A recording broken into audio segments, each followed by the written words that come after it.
Anajina ijoollee si komando si malee qalbiin qabu yaada kee galan rafu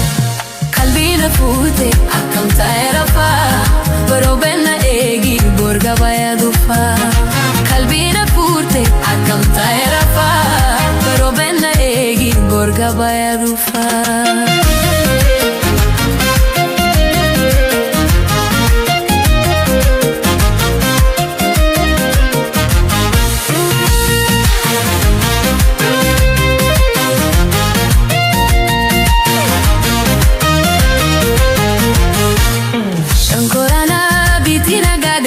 Karini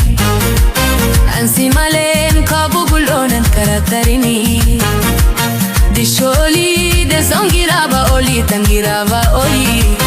makana haba dugulo siwale sumawale hola mada bedu yogara male we yogara male marti dungon be kusitatu male we sitatu male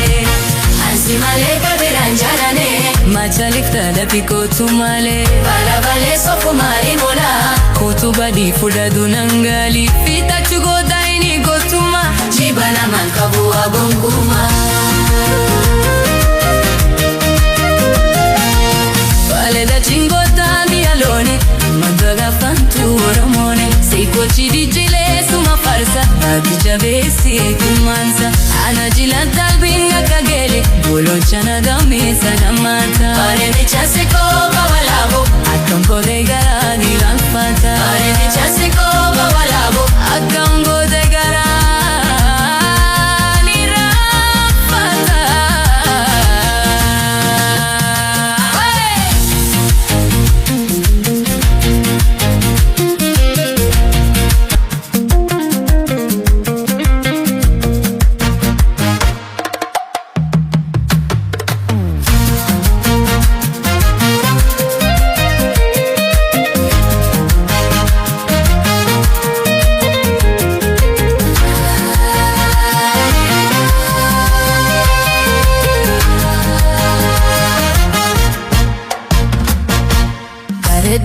Anajina ijoollee si komando si malee qalbiin qabu yaada kee galan rafu qalbiin fuute akkam ta'e rafa roobenna eegi borga baya dhufa qalbiin fuute akkam ta'e rafa roobenna eegi borga baya dhufa.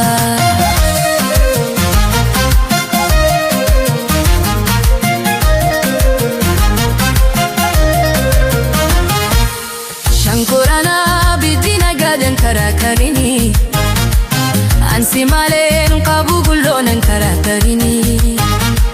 disholi di songiraba oli tangiraba oli makana haba dugulon si wali suma wali holambada tedu yogara male we yogara male marti dungon be kusitatu male we sikatu male ansi male gabiran jalane machalif kadafi kotu male bara bale sofu male mola kotu badi fudar donangali fidatu goda ini gotuma jibana mankabu agunkuma